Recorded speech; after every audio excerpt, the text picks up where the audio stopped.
Hello friends, welcome you all. आज मैं आपके लिए जो वीडियो लेकर आ रहा हूं, देखिए बात करेंगे एक हाउसिंग फाइनेंस सेक्टर के स्टॉक की। रेगुलर प्रॉफिट और ग्रोइंग प्रॉफिट बहुत अच्छा लगेगा आपको अगर कोई कंपनी रेगुलरली प्रॉफिटेबल है। रेगुलरली मतलब साल बाय साल लॉस नहीं बल्कि प्रॉफिट दिखा रही है, और साथ के साथ उस प्रॉफिट में ग्रोथ भी है, तो मजा ही कुछ और है। तो चलिए हाउसिंग फाइनेंस सेक्टर के स्टॉक को देखते हैं, समझते हैं।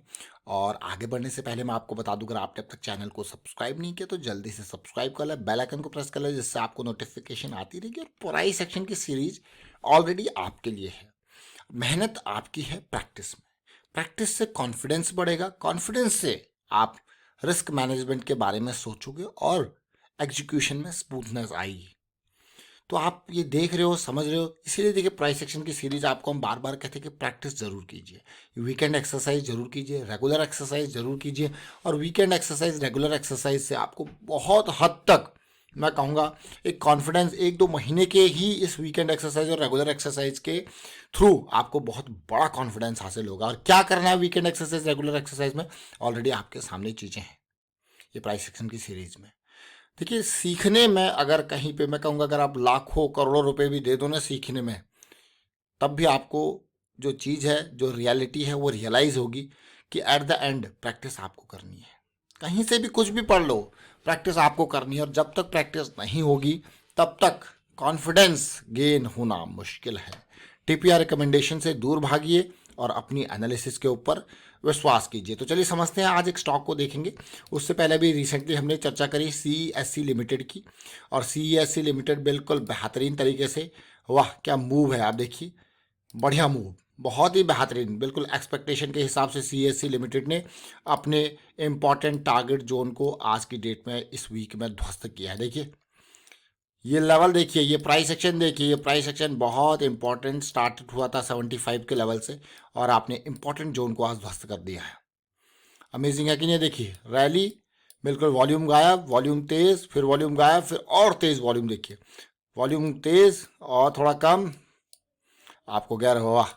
और ये देखिए जरा, ये वही है, 75 से स्टार्ट, 62 का स्टॉप लॉस, पहला जोन, दूसरा जोन 119, लेकिन आज कहाँ है 11120 पे। ये प्राइस एक्शन सीरीज का ही कॉन्फिडेंस है कि हाँ इस लेवल से। और रिस्क मैनेजमेंट देखिए, हमेशा ये जरूर सोचें कि इन केस आपका प्लान फेल हो जाता है, क्योंकि मार्केट में कोई भी चीज़ गारंटीड नहीं है।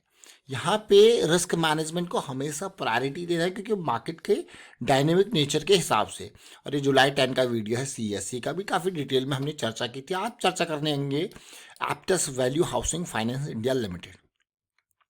मार्केट कैपिटलाइजेशन बढ़ता बढ़ता हो चुका है ऑलमोस्ट 16,000 करोड़ के पास। ये स्टॉक आपको खासा पसंद आएगा जब आप इसके ग्रोथ को देखोगे। ये स्टॉक का ग्रोथ देखिए, 126 करोड़, 200, 300, 500, 700, 800, 1000, 1200, ये रिवेन्यू का ग्रोथ है।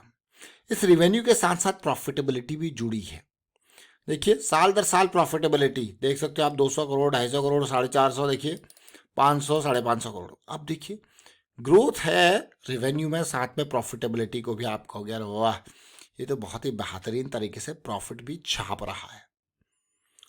ये प्रॉफिट भी कमा रही है कंपनी। ऑपरेटिंग प्रॉफिट देख लीजिए, पिछले 12 महीने का 1000 करोड़ के पार है। प्रॉफिट बिफोर टैक्स देख लीजिए, 718 करोड़, 654 करोड़। तो अमेजिंग प्रॉफिट है, प्रॉफिट अमेजिंग है। तो आपको चार्ट के ऊपर लेके चलते हैं। अब ये देख सकते हो आप, क्यों ये स्टॉक फिर से रडार में आया है, वो कारण आपने देख लिया होगा। और ऑलरेडी हम इसके बारे में चर्चा कर चुके हैं पिछले कुछ टाइम में, जब ये बेस बना रहा था, इक्वल लोज का फॉर्मेशन कर रहा था। आई थिंक अप्रैल मई में हमने इसके बारे में चर्चा भी करी थी। और जब ये सिचुएशन एक पॉजिटिविटी स्टार्ट करने वाला था, की नहीं थी अप्रैल मई में, आई थिंक चर्चा करी थी, बिल्कुल लोज के ऊपर 250 के आसपास इस पर चर्चा करी थी।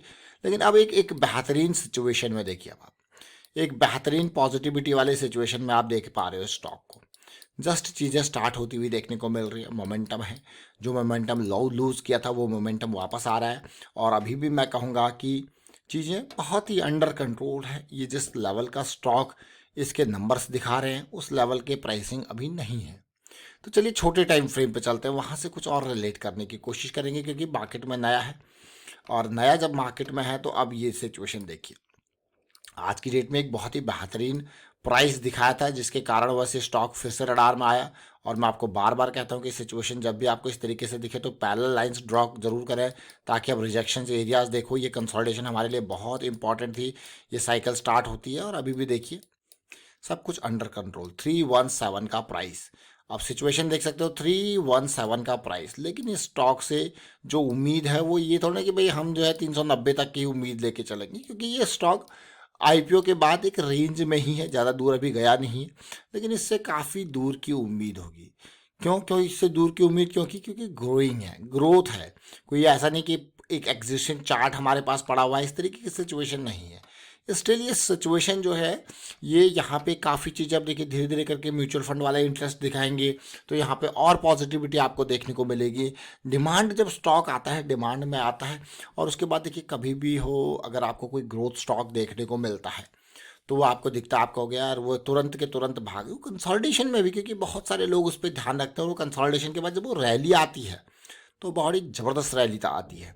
तो इसलिए ऐसे स्टॉक्स बहुत इंपॉर्टेंट होते हैं। जैसे मैंने आपको CESC का एग्जांपल दिया, अब खुद सोचिए कितने टाइम में कंसोलिडेट किया। अगर इसका मैं लास्ट जो ये बेहतरीन हाई बनाया था इसने 2021 अक्टूबर में, इसकी करेक्शन का ये अगर ये लो पॉइंट देखो, ये 2000 मार्च 2023, और फिर भी अगर देखो जुलाई 2023 के बाद ये स्टार्ट हुआ है, एक बढ़िया जोन से बाहर निकला है। एक एक मैं कहूँगा एक चैनल से बाहर निकला है। देख रहे हो ना, ये चैनल है कंप्लीट। इस चैनल से बाहर कब निकला ये निकला जुलाई में। और कितने टाइम रहा आप खुद सोचिए। और ये अगर आप देखोगे यहाँ पे तो ये अगस्त जुलाई 2021 का वो है, और ये अगस्त जुलाई 2023 का है। मतलब वो पौने 2 साल या 2 साल के आसपास कितना टाइम इसने यहाँ पे स्पेंड किया। अगेन जब मोमेंटम में आया, क्योंकि मोमेंटम लूज हो चुका था, जब वापस मोमेंटम में आया तो उसके बाद आप देख सकते हो क्लियरली मोमेंटम में आया। देखिए यहाँ तक सब कुछ लूज चला था, यहाँ पे ये देखिए जोन मोमेंटम में आया। कोशिश हुई मोमेंटम आने की, कोशिश हुई, लेकिन नहीं आ पाया। इसलिए हम आपको बार बार कहते हैं कि जब मोमेंटम में स्टॉक नहीं है तो आप भी नहीं रहिए उस पर। अगर आपने उसमें एंट्री नहीं ली है तो कोई ज़रूरत नहीं, यहाँ पे मोमेंटम आने दीजिए। तो ये MACD हमें एक बेहतरीन मोमेंटम देता है, और किस तरीके से बेस का फॉर्मेशन हुआ उसके बाद आपने देखा। और एक डाइवर्जेंस की हम बार बार बात करते हैं, तो एक डाइवर्जेंस की सिचुएशन भी आप देखिए, आपको देखने को मिलेगी डाइवर्जेंस की सिचुएशन। और इसमें ऐसे डाइवर्जेंस जब भी आपको देखने को मिलते हैं तो हम आपको कहते हैं कि छोटे टाइम फ्रेम पे जाके साइकिल को देखिए कि कब एक पॉजिटिव साइकिल स्टार्ट हो रही है। बस डाइवर्जेंस देख के छोड़ देना है, इंतजार करना है साइकिल स्टार्ट होने का। साइकिल स्टार्ट हुई देखिए 75 का लेवल, और उसके बाद क्या रैली आई। तो अभी हमने चर्चा करी एप्टस वैल्यू की, और एप्टस वैल्यू का हमने डेली चीज़ को देखा, और हमने इसकी वीकली को देखा। और क्योंकि छोटा टाइम फ्रेम काफ़ी छोटा कम समय का वाला चार्ट है, तो इसके हमने मंथली को भी देखोगे तो बिल्कुल जड़ पे आके वापसी यहाँ पे हुई है। और फिलहाल वाइंड अप करता हूँ इस वीडियो को, और उम्मीद करता हूँ आपको समझ में जरूर आएगा। वीडियो अच्छा लगा तो शेयर जरूर कीजिए, लाइक कीजिए, प्राइस सेक्शन सीखते रहिए, प्रैक्टिस कीजिए। प्रैक्टिस बहुत इंपॉर्टेंट है। And thank you for watching the video.